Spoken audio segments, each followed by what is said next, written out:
ये है जी मस्जिद क़िबलतैन माशाल्लाह। अभी अंदर जाते हैं, अंदर जाके आपको ज़ियारत करवाते हैं जी मस्जिद क़िबलतैन की माशाल्लाह। ये जी मस्जिद क़िबलतैन अल मदीनतुल मुनव्वरा माशाल्लाह। ये इसकी इंट्रेस है जी। यहाँ से मस्जिद में अंदर इंटर होंगे।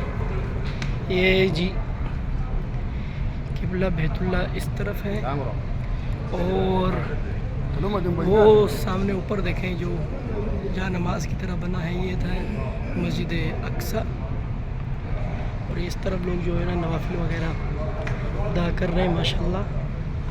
और वो सामने जी मिंबर इमाम साहब की खड़े होने की जगह मस्जिद क़िबलतैन मदीनतुल मुनव्वरा माशाल्लाह। देखें जी लोग यहाँ पे नफिल वगैरह अदा कर रहे हैं माशाल्लाह।